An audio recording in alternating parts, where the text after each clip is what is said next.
We'll tackle the UFL in a moment, but first want to touch briefly on some legislation being debated right now regarding what some see as the public's right to information. You're all familiar with those public notices that you see in the paper, the kind that say there's going to be a public meeting, a council meeting, a business is applying for a liquor license, rezoning, that kind of thing. Well, Governor Rell has proposed moving the public notices from the newspaper to local websites. Here to weigh the pros and the cons of that idea are Chris Vandyhoof, principal with the T-Course Capital Group, and the chief lobbyist who represents the Connecticut Daily Newspaper Association, and Giancarlo Casa, Director of Public Policy and Advocacy for the Connecticut Conference of Municipalities. Thanks to both of you for being here. Giancarlo, let's start with you. Why is this a good thing? Because I'm thinking not everyone has a computer, so won't this limit access to information? We think it actually won't limit access. We actually think it will increase access. Traditionally, the law has required that legal notices, those little boxes with little print in them, be placed in newspapers. But fortunately or unfortunately, most people get their information nowadays from the web. Is that true, though? Most people do? Well, one of our small towns, the town of Goshen, counted the number of newspaper subscribers for the two papers that serve it. There were about 700 altogether. Their website, the event calendar on their website, gets about 150,000 hits a year. So when people are looking for information for their town, they know to go to the website. Well, Chris, what's your take on this? Obviously the market is moving towards the internet. Right. However, the public has a right to know what their town is doing. And we don't believe that the town can be its own watchdog.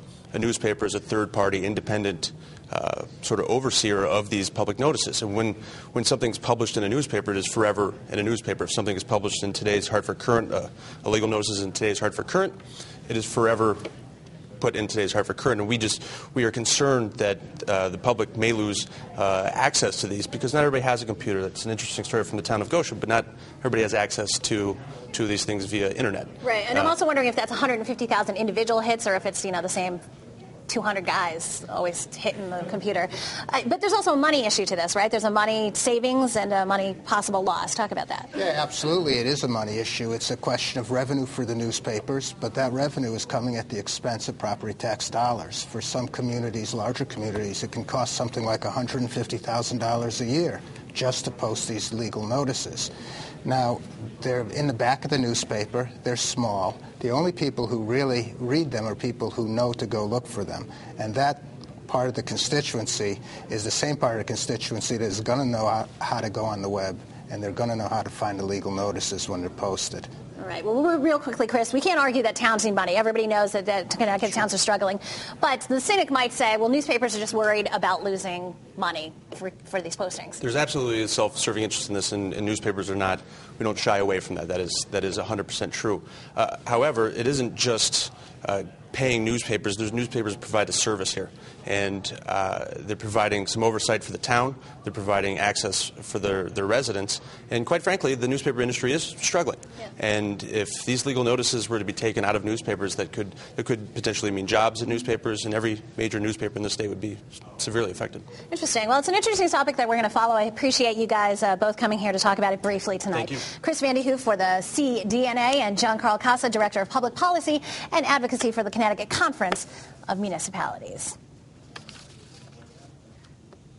Switching gears quickly, Connecticut is getting in the game, so to speak. The Whalers aren't coming back, but football is making a play here. A UFL team is on the way for the summer-fall season. Fox 61's Jim Altman tells us what the UFL is and what it means for the area.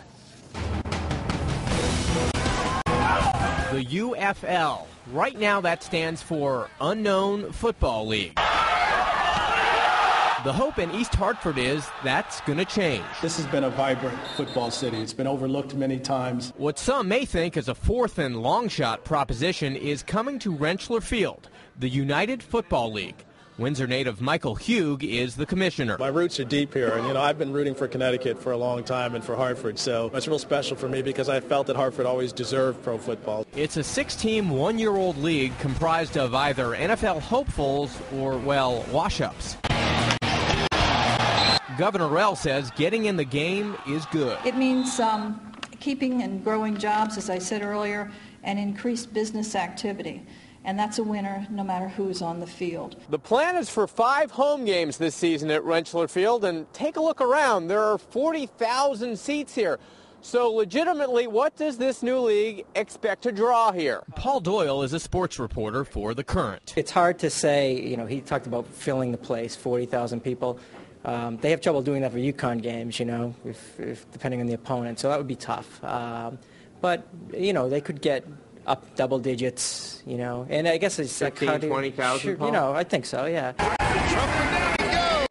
$20 a ticket is very affordable. It's more affordable than the NFL. So I think it's important from the get-go that they market it right if they want to fill up the place. And even before the first snap, the still unnamed team is ready to make a play. It's good quality football, and it's affordable. We really believe that we can draw that kind of interest. In East Hartford, Jim Altman, Fox 61 News. Fox 61 reporter Jim Altman and ESPN Radio's Jason Page, host of The Back Page, here now to talk about why this is a big deal. Okay, I'm a big sports fan, but I am not convinced that Connecticut is necessarily going to go for this. I mean, we don't even necessarily crowd into the UConn games, right? No, you're putting almost 40,000 people in those games. And remember, UConn is still an upstart program. I would give it a chance. My whole argument to my audience, and I had some people calling into the show on Thursday, is, we think it's going to fail. We don't think it's going to work. And my argument is, give it a chance. Yeah. See what the product's like on the field. Because the bottom line is the product on the field last year was pretty darn good. It was. Jason does, 4 hours every day? 4 hours. On 1410 Radio ESPN? 4 hours. So, Jason, by the way, it's good to see you. Finally, we get Jason on the show, I know, right? great. I mean, that's nice, Lori. But He's a handsome man, isn't he? That's they ain't paying me for my brains, that's for sure. Go. Jason, what are your listeners saying? Because, you have 4 hours. I know that much of your show was dedicated to this the other day. I'd say 75-25 is really excited about it. Wow. I'd say about 75% of those who called are saying this thing has a real good chance of surviving. The rest of them are saying, well, it's never worked here before. There's so much skepticism when you look at the numbers of things that have come in here and failed. After a while, people say, all right, why should we give our money, why should we give our emotional investment into something? It's going to be here a year. It's going to be here 2 years. But the brains behind it, and there's enough money behind it for the next couple of years, then you get into the situation where maybe the NFL goes on a lockout. If the NFL locks out, this may be the only game in town in 2011. That would be great for them. But, Jason, it's minor league ball, right? This is minor league ball. No. It's not minor league ball? If we were comparing it to minor league baseball, we would be calling it quadruple A. Okay. It's not triple A or double A football. You're talking about guys that have played in the NFL. You're talking about coaches who are only in some cases a year or 2 years removed from the NFL. It's not triple A. It's not double A. I'd call it quadruple A with a lot of guys who have the potential. They just said it themselves. 60 guys from this league wound up back in the NFL after 1 year in the UFL. Wow, that's interesting. I've also heard a lot of talk on the radio and even here in the newsroom about the name. People are talking a lot about what the name should be. Do you have any opinions, or what are you hearing from the viewers? The viewers can't seem to come up with, the listeners can't seem to really come up with anything special. I like the idea of the Knights, and that's the one that seems to be gaining the most traction in the underground. If you talk to people, is the Hartford Knights. It's been a franchise here before in minor pro football. I think the Knights is a real good possibility. I like that. What's the tie and what's the Knights?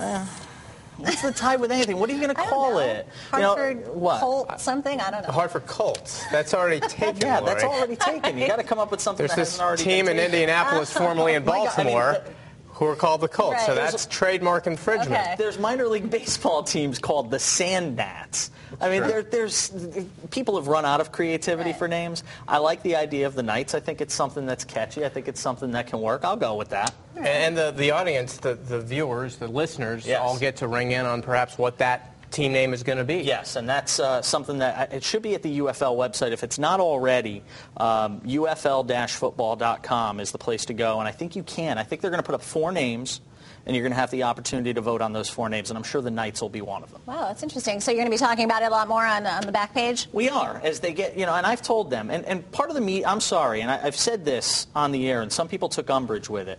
I think the media has to do its job as much as anything in promoting this. So many times when it comes to minor league sports in this state or a new league, it gets pushed to page 6, it gets pushed to page 7. Yeah. I think this is something that has to get put. If there's news, I'm not saying make up news, but if there's news involving this league, it's got to get coverage so people can get excited about it and at least give it that first push. Give it a little push out of the gate, and then if it can go on its own, it goes on its own. Interesting. All right. Well, we appreciate you coming by, Jason. Thanks, Jim. Thank you as always. And coming up, but don't forget, if you missed something on The Real Story, you can now watch it online by going to fox61.com. You can also catch us on YouTube. Thanks so much for watching this week's hurried edition of The Real Story. We're going to see you here again next week.